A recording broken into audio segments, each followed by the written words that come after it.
In Jonesboro at Westside High School. He is an esteemed Google certified trainer. But why is innovation needed? Why do we need to move forward with Google Apps for Education, with the Kansas College and Career Ready standards? It's because there's a growing problem. Teachers are teaching like they have taught for the last 20 years, but jobs and innovations are happening all over the world. Just like Dr. Hammond said, 17 new degrees have been added to the university catalog in the last so many years. Things are changing, but education is not. A little story at my school, we've always been a pretty good school. We've had about 80% pass the literacy exam for Arkansas. We've had about 75% do the math historically over time, but we're not improving.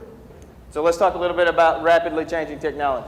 This is a picture from the Pope inauguration in 2005, and this is that in 2013. 8 years later, think about the rapidly changing technologies. If we go back one and check out this guy, this is the disruptive innovator. This is the early adopter. So we're moving on to 2013. Think about the rapidly changing technologies that are out there. And I think that computer is still in the computer lab. I did take a picture of it.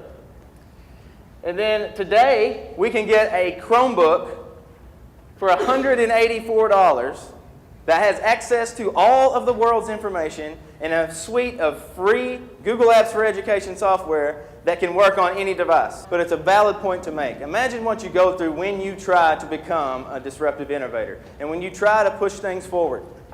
Imagine the teacher that came to the school board not too long ago that said, I have this great piece of instructional technology. It is awesome. Please buy these things for me. They are round. They have this stream of lead through the center. They have this wonderful thing called an eraser. And I want every kid in the room to have one. And the school board says, no, you can't have that. They're going to poke each other's eyes out. They're going to write dirty notes to each other and be inappropriate on this new technological device.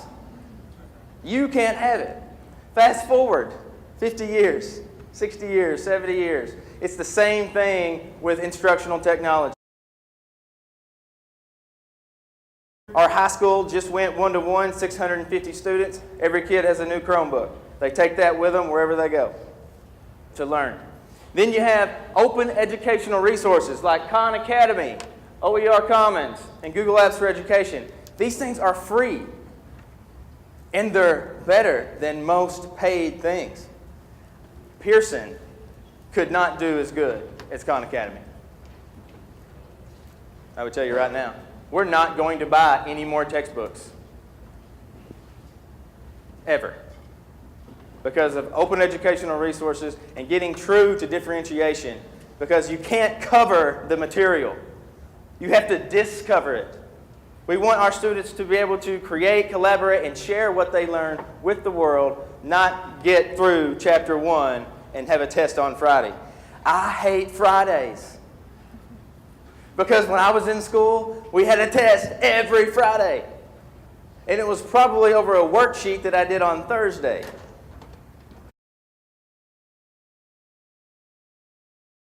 Fewer, clearer, higher. We're trying to move beyond what we have been doing. And the reason that we do this is because we want to create these environments for learning, for discovery, for making a real impact on what students are doing. What are you learning by doing this activity? Well, we got our word on the board, and then my word was plasma. So I Googled plasma, and then I printed off these facts that I thought would help people understand. And then I'll Google all this stuff. This is what it means.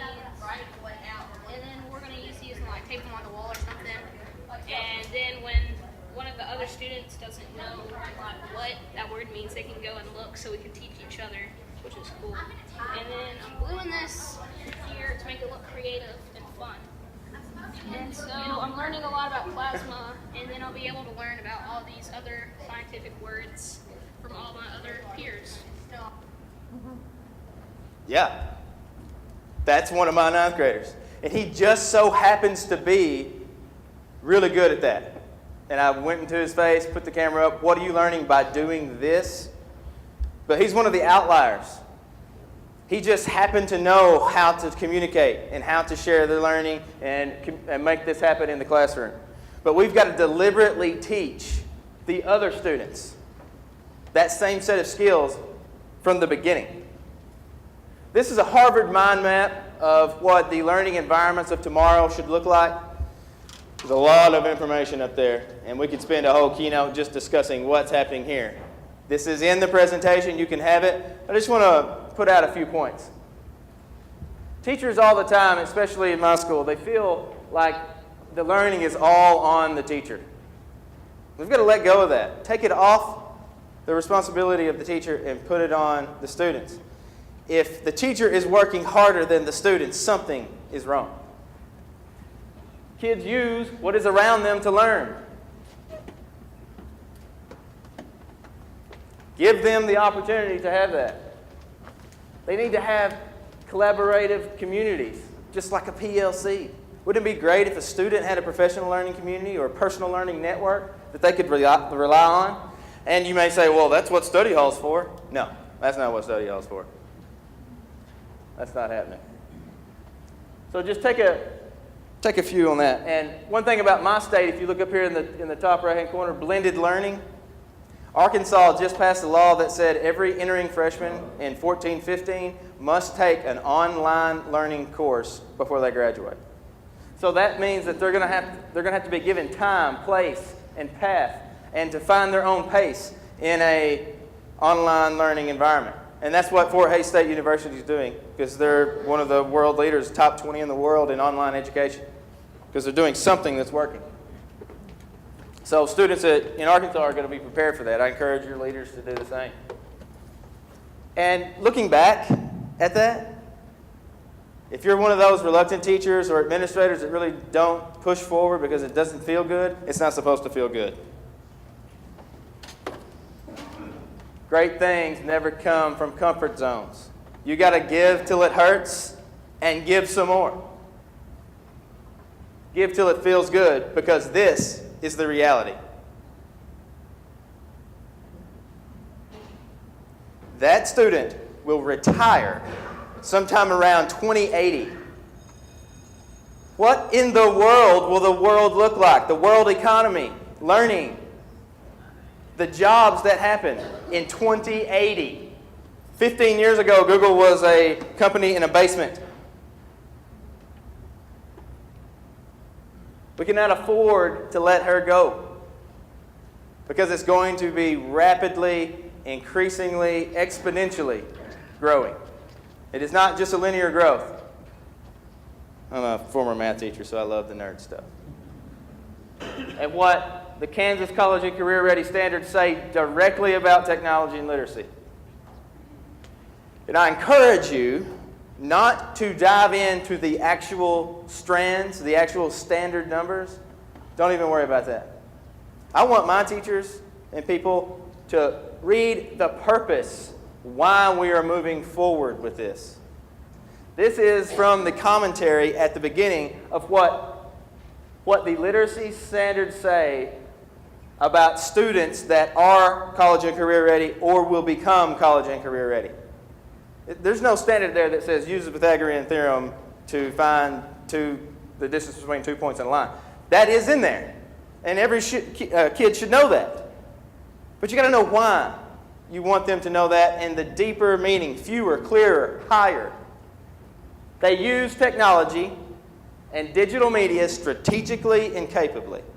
And that's one thing you're really going to have to dive into. You're going to have to front load your learning, because believe it or not, students may be intuitive with an iPad, but they do not intuitively know how to use digital media strategically and capably.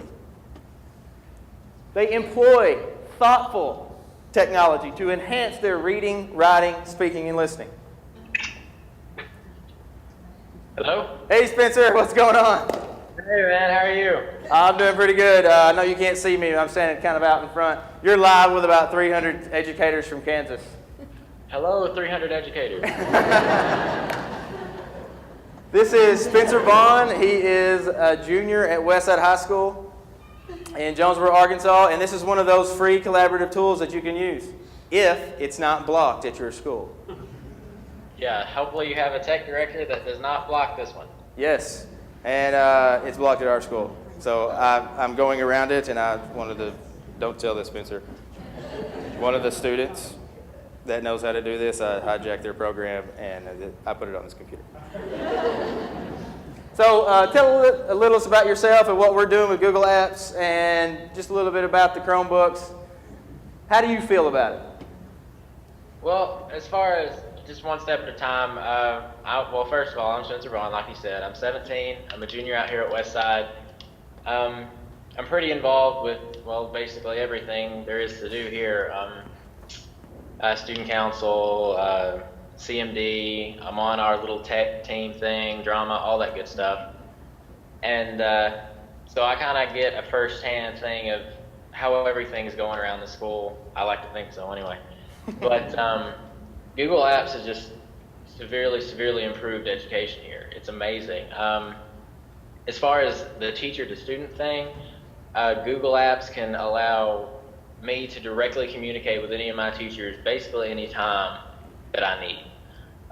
For example, if I'm doing a paper or I'm doing a presentation, then all I have to do is shoot my teacher an email, and she can actually get on her Google Apps or his Google Apps and directly communicate with me and fix any problems or answer any questions that I might have, just like instant messaging. Okay, let's show them some of that right now. All right, Let's see what we can do for your research paper. All right. That's not it. No, that's not it. 1 second. Yeah, you share it with me. So while you're doing that, how has the Chromebooks been received? What do you think about the Chromebooks? The ones that we have are a specific type of Chromebook. Chromebook is actually used more to describe the operating system on the device. A Chromebook, for those of you who don't know, is a device that actually doesn't run an operating system. It actually runs Google Chrome as the operating system. So it doesn't have a lot of memory or anything like that, but it does everything that you could possibly need it to do. It allows you access to all the Google apps. You can download extensions and stuff like that on it. So it does anything you need to do in an educational setting. The ones that we have are the Lenovo ThinkPads, and they're tougher. They're built more for a student because a lot of us just go around and apparently throw things at stuff that doesn't need to be thrown. So we have the tougher ones. They have several different designs, several different companies make them.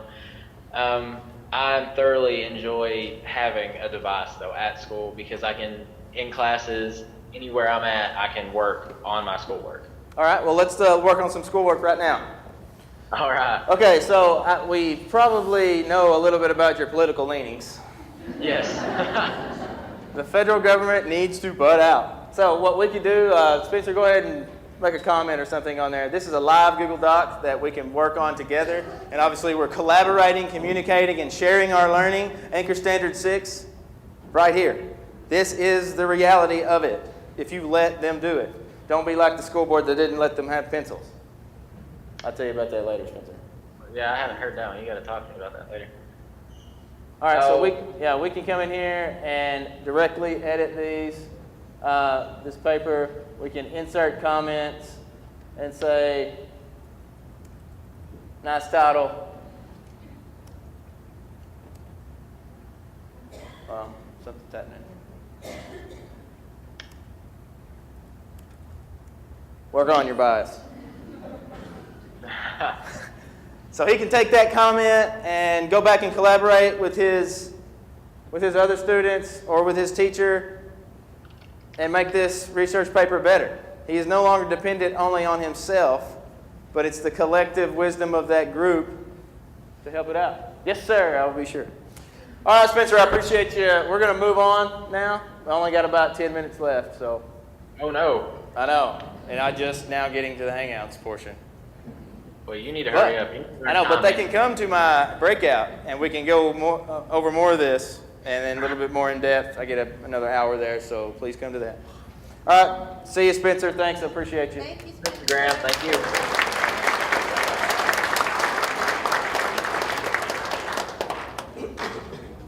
Okay, you can hang up now. Okay. Spencer's awesome. Okay, so a little more things in Google that you may not know. And we have time just for this search section. You know, Google's way more than a search engine. You got Google Apps for Education. You got all these sophisticated apps. But what's great about it is they all play on the same set of rules. So it's futile to go out there and, oh, I got this one app and it's awesome, but it does this and it does this, and they all have different set of rules. Inside the Google ecosystem, they all have the same rules. So let's just look at search and what it can do for you. Just in the search bar, there's a ton of things that can happen. One thing, you can tell it to do something and it just might do it. So let's do a barrel roll. Yeah, what is that? Why? Sometimes you have fun with vocabulary.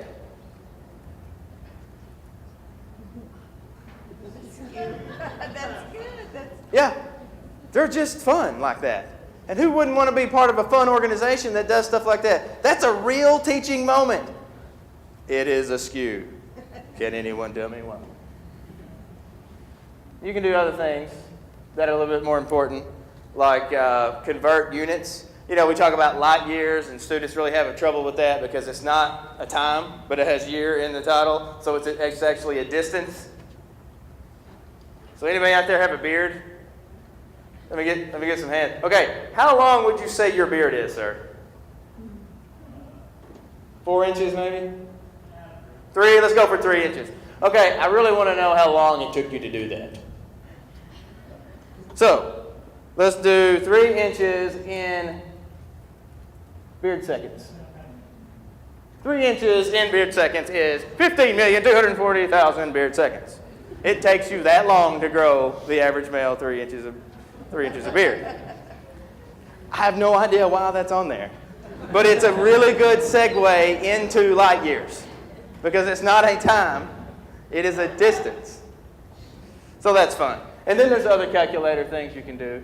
And, okay, you say there's about 15 million. We're going to divide by 60, and you have a complete calculator inside your Google bar. And you can do that again. Let's just divide by 60 again. I mean, it even does cosine x times cosine y. That is a trig function that it will graph for you automatically. Please immediately stop spending money on your TI-84s. Throw them away. You do not need them anymore because this even does straight linear functions inside the search bar. There's nowhere else you need to go. Google does it for you.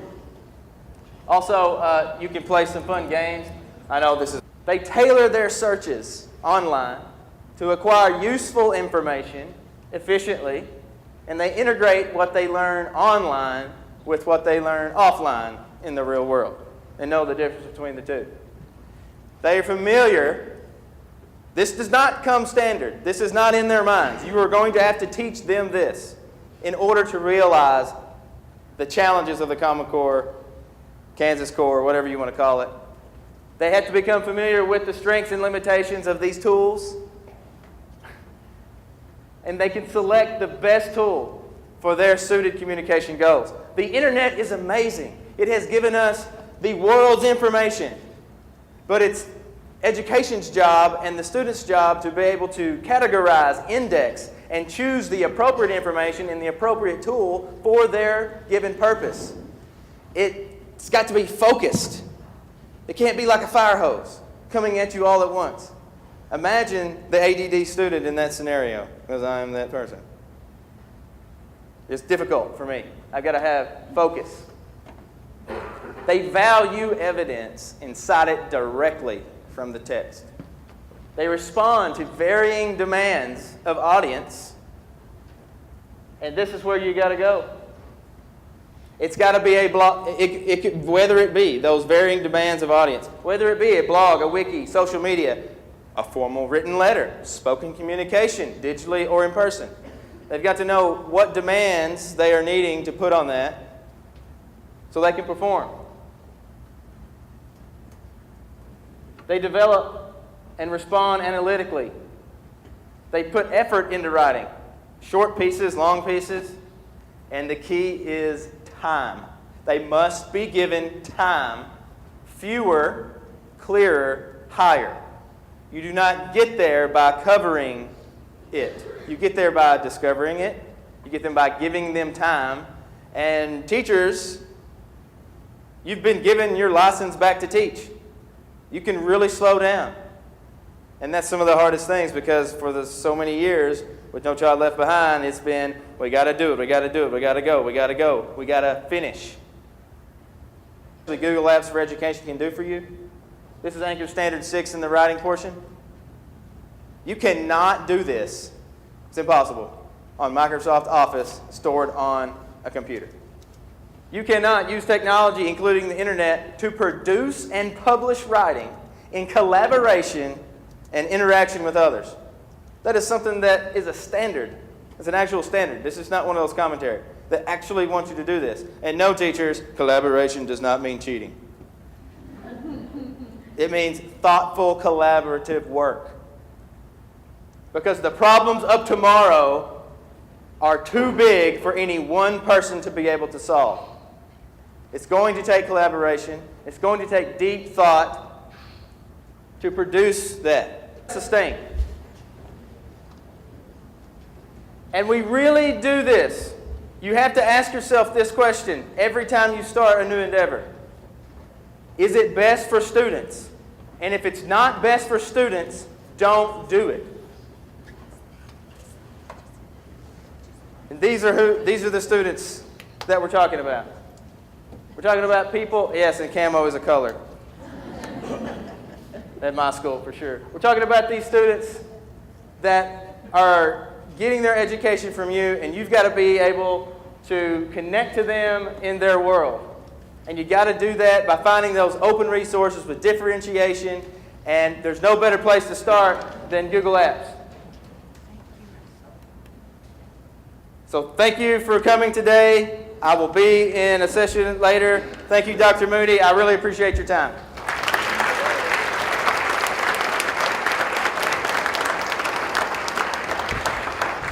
And I thought I was energetic. I spent, like I said, the whole weekend with Michael.